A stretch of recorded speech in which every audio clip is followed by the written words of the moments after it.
When it comes to open world racing games, Test Drive Unlimited was ahead of its time. But beyond the stunning roads of Oahu and the freedom to explore, it had something else. Some of the most strangest cars ever seen in a racing game. From the ultra rare Adonis to the outrageous Cadillac 16, this game featured machines you'd never expect to drive in a racing sim. So buckle up, because today we're diving into some of Test Drive Unlimited's most weird and wonderful cars.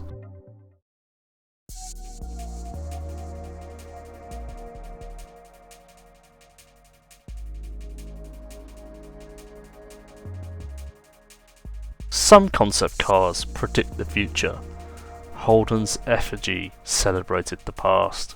Unveiled in 2005, this stunning tribute to the 1950s F.J. Holden blended classic hot rod aesthetics with modern performance. Underneath its sweeping fenders and impossibly low stance was a Corvette-derived 6-litre supercharged V8 packing 644 horsepower. It wasn't just for show. It was a powerhouse.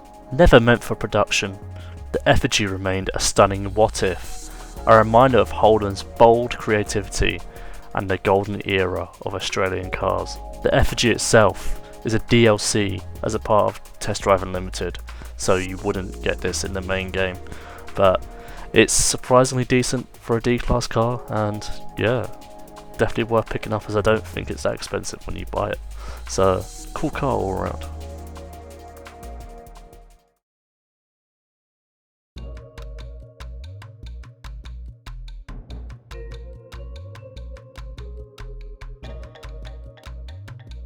In the early 2000s, Cadillac set out to prove to the American luxury world that it could stand toe-to-toe with the world's best.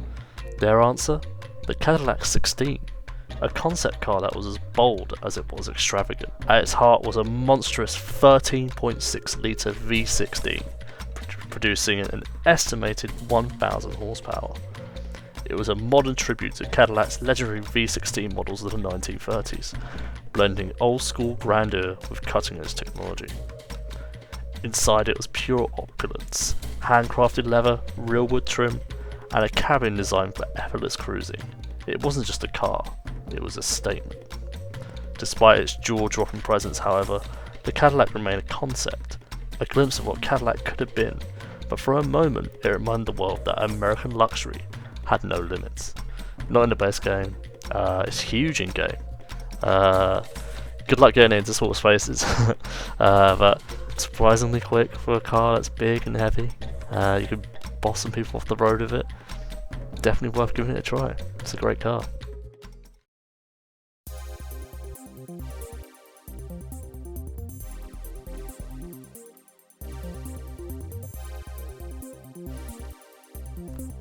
Some cars are legends, while others fade into obscurity. The Adonis was almost both. Built from the remains of a Bugatti EB110, this 720 horsepower beast was engineered to be even more extreme. B Engineering took the EB110's chassis, replaced its quad-turbo system with twin turbos, and converted it to rear-wheel drive. The result? A 220 mph hypercar that was raw, lightweight, and brutally fast. Only 21 units were planned, but the project never took off. Despite its potential, the Adonis remains a forgotten chapter in supercar history. This car is also a DLC as a part of Test Drive Limited. You'll be noticing a pattern here. But still, one of the quicker cars in the game. Love how it looks. Looks like a weird futuristic concept, but it's kind of mix and match with an EB110, which is the cool part. It's kind of weird how Bugatti wasn't involved in the first Test Drive Unlimited game, but Test Drive Unlimited 2 has like 6 different Bugatti variants. Still a great car, nevertheless.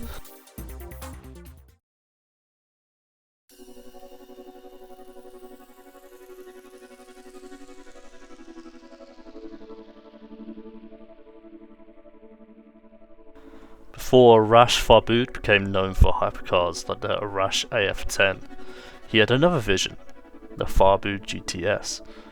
Unveiled in the early 2000s, this prototype was meant to challenge the likes of Ferrari, and Porsche with British engineering and bespoke design. Powered by a 2.8 litre twin-turbo V6 borrowed from Audi, the GTS packed 500 horsepower in its most extreme form. With a lightweight carbon Kevlar body and mid-engine layout, it promised supercar performance with precision handling. Despite its promise, the original Firebird GTS never made it for production, hence it being a prototype. However, its DNA lived on, and the project evolved later into the Ginetta G60, which may have become a household name. This car is not DLC, you can play it in the main game. I know the DLC is obviously quite hard to obtain for some people, so this is one of the cars that you can drive in the original game, and for a B-class car it's actually very good when you tune it to the third stage.